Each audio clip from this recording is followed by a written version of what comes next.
आदरणीय धर्म प्रेमी सज्जनों, सादर नमस्ते। मैं जेठालाल विश्वकर्मा आप सभी का हार्दिक अभिनंदन करता हूँ। महाभारत उद्योग पर्व अध्याय 7। पिछले प्रसंग में आपने सुना, शांति दूत संजय उपलब्ध नगर से पांडवों का संदेशा लेकर हस्तिनापुर की तरफ प्रस्थान करते हैं।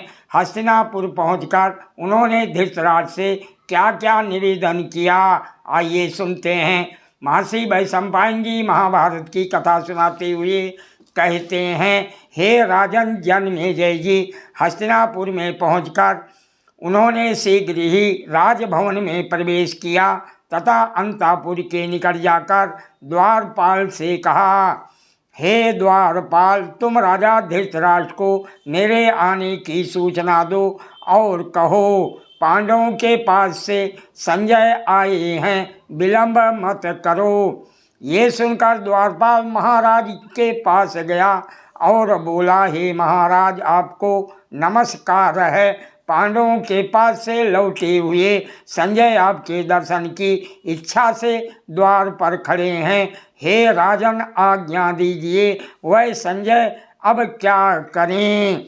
धृतराष्ट्र बोले, हे द्वारपाल, संजय का स्वागत है। उससे कहो कि मैं सकुशल हूँ, अतः इस समय उससे भेंट करने को तैयार हूँ।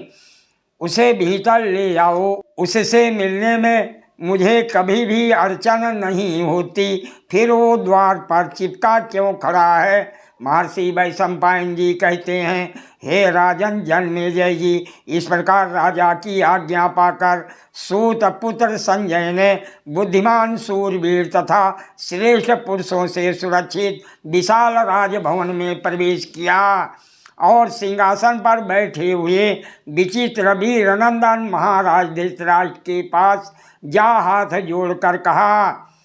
संजय ने कहा, हे भूपाल, आपको नमस्कार हो। हे नरदेव, मैं संजय हूँ और पांडवों के पास जाकर वहाँ से लौटा हूँ।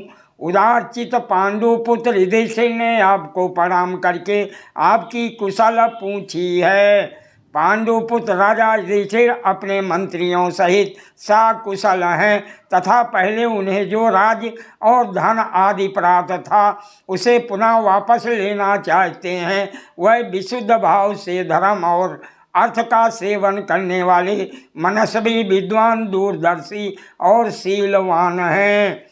जैसे सर्प पुरानी केचली को जो शरीर में ठहर नहीं सकती उतार कर चमक उठता है, उसी प्रकार अजात शत्रु वीर युधिष्ठिर पाप का परित्याग करके तथा उस पाप को आप पर ही छोड़कर अपने स्वाभाविक सदाचार से सुशोभित हो रहे हैं।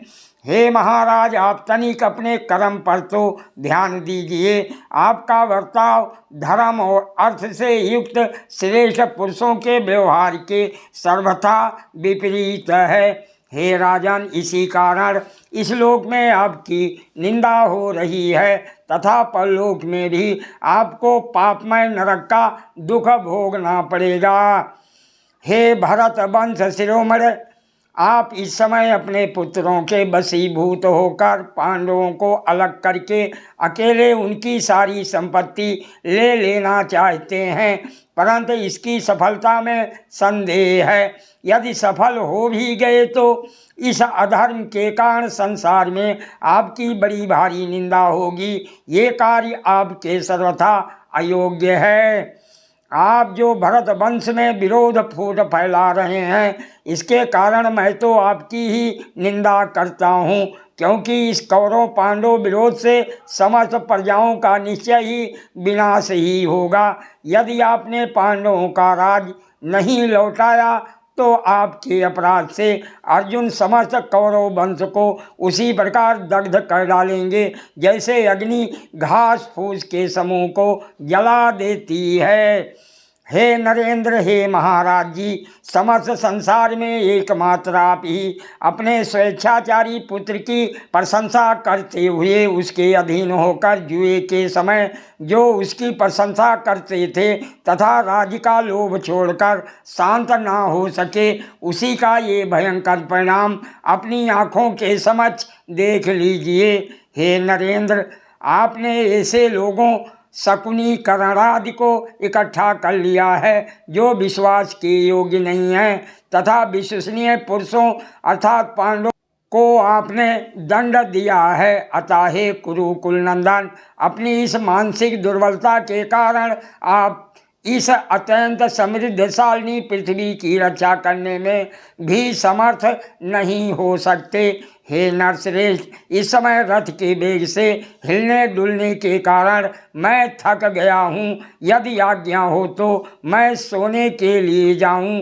प्रातःकाल जब सभी कौरव जनसभा में एकत्र होंगे, उस समय वह अजातशत्रु युधिष्ठिर के वचन सुनेंगे।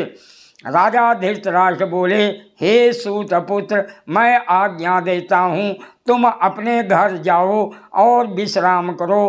प्रातःकाल सब कौरव सभा में एकत्र हों, तुम्हारे मुख से अजातशत्रु युधिष्ठिर के संदेश को सुनेंगे। सादर प्रणाम। जय श्री कृष्ण।